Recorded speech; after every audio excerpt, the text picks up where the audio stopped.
Welcome to our into the 2024 Senate elections. With the stakes higher than ever, Democrats are defending 23 of the 34 Senate seats on the ballot this November, including 8 of the most competitive races in the country. On top of that, 3 of those seats are in states that Donald Trump won in both 2016 and 2020.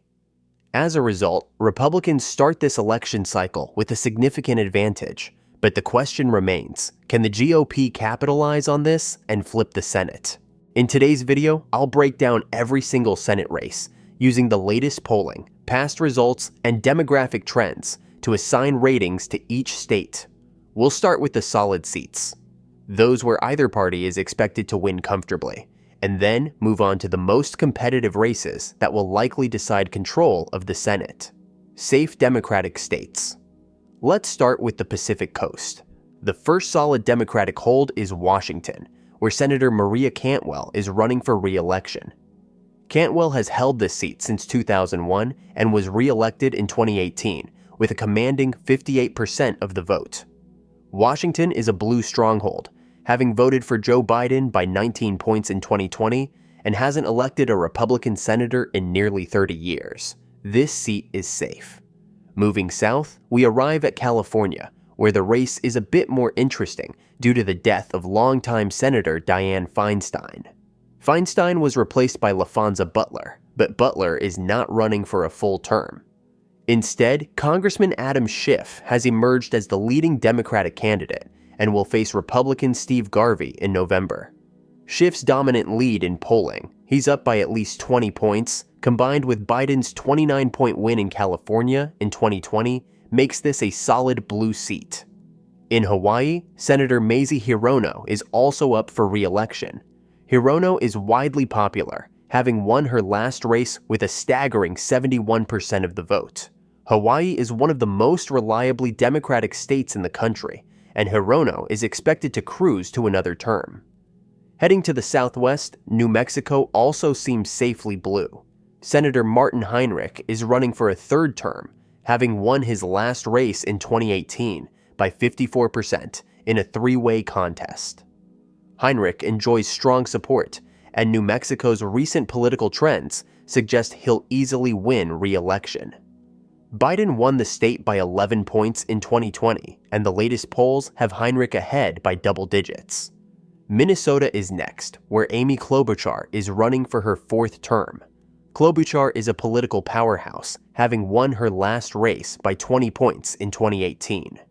While Minnesota can be competitive in presidential races, with Biden winning it by 7 points in 2020, Klobuchar's personal popularity makes this seat solid for Democrats. Next up is Virginia, where former vice presidential candidate Tim Kaine is seeking re-election. Kaine, who won by 16 points in 2018, faces relatively weak Republican opposition. Virginia has trended more Democratic in recent years, and the polls show Kaine with a solid lead. This is another safe seat for the Democrats. In the Northeast, New York will likely see Senator Kirsten Gillibrand cruise to another term.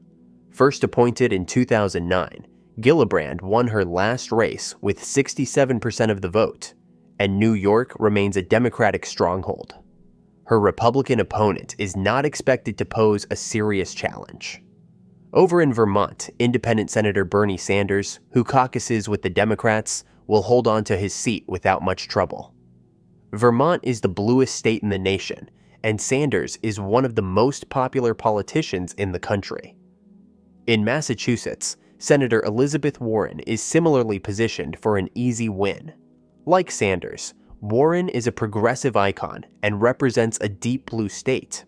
She won re-election by 24 points in 2018 and remains highly popular in Massachusetts.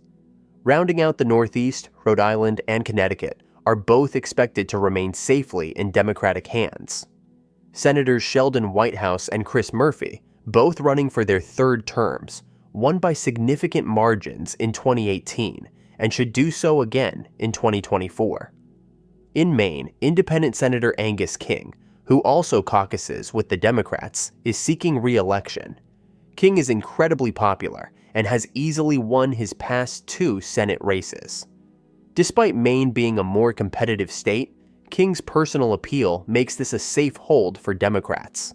Let's add New Jersey to the map, where embattled Democratic Senator Bob Menendez is not running for re-election after facing corruption charges. Congressman Andy Kim, who has garnered a lot of support, is the Democratic nominee and is expected to win in this solid blue state. New Jersey went for Biden by 16 points in 2020, and Democrats remain in control here. Next, in Maryland, we see the retirement of Democratic Senator Ben Cardin. This race gained attention when popular former Republican Governor Larry Hogan was rumored to run, but he declined. Democrats have nominated Angela Alsobrooks, who is heavily favored to win in this reliably Democratic state. Maryland hasn't elected a Republican to the Senate in over 40 years. Finally, we look at Delaware, where longtime Democratic Congressman Lisa Blunt Rochester is expected to easily win the seat vacated by retiring Senator Tom Carper. Delaware, Biden's home state, remains solidly Democratic. That brings the Democratic total up to 44 seats, just 6 shy of the 50-seat threshold they need to retain control if they win the presidency. Safe Republican states. Now, let's move on to the Republican side. The first safe seat is Utah, where Senator Mitt Romney is retiring. Congressman John Curtis is expected to replace him easily in this deep red state. In Wyoming and Nebraska, incumbent Republican Senators John Barrasso and Deb Fischer are running for re-election. Both won easily in 2018 and are expected to do so again. Mississippi and Tennessee feature incumbents Roger Wicker and Marsha Blackburn, both running in states that haven't elected a Democratic senator in decades. These seats are safe Republican holds.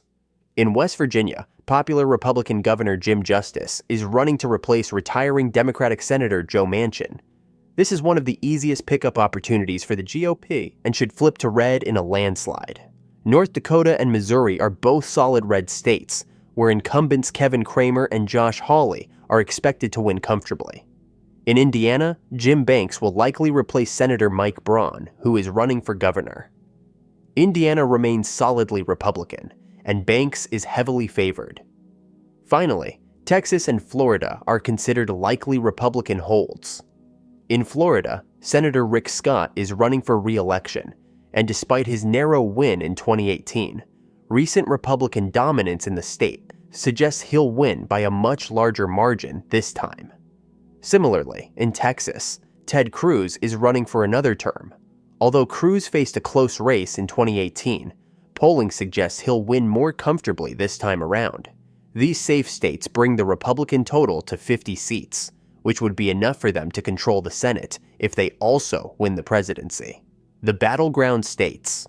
Now, let's dive into the competitive battlegrounds, where this election will be decided. The key states are Montana, Ohio, Nevada, Arizona, Wisconsin, Michigan, and Pennsylvania. In Montana, 3-term Democratic Senator Jon Tester faces a tough re-election campaign in a state that Trump won by 15 points. Republicans have nominated Tim Sheehy, and polling shows a tight race. Montana could very well flip, making it one of the GOP's best chances. In Ohio, Senator Sherrod Brown is trying to hold on to his seat in a state that has trended heavily Republican. Brown has won tough races before, but this will be his biggest test yet, as Ohio voted for Trump by 8 points in 2020. Meanwhile, in Nevada, Senator Jackie Rosen is running for a second term. Nevada remains competitive, but Rosen has a slight edge in polling, making this a lean Democratic hold for now. In Arizona, Democrat Ruben Gallego faces off against Republican Kari Lake after Kyrsten Sinema chose not to run for re-election. Arizona has trended Democratic in recent cycles, but this is still a key battleground. Wisconsin and Michigan are both critical states for Democrats. In Wisconsin, Senator Tammy Baldwin is favored, but the state is highly competitive in presidential elections. In Michigan, Alyssa Slotkin is running to replace retiring Senator Debbie Stabenow, and while the state leans Democratic, Republicans are hoping to make gains here. Finally, in Pennsylvania, Senator Bob Casey Jr. is expected to win re-election, though the state remains a key battleground in the presidential race. And that's your 2024 Senate map. with Republicans at 50 seats and Democrats at 48. Control of the Senate could come down to just a few razor-tight races. Stay tuned as we continue to track these contests leading up to November.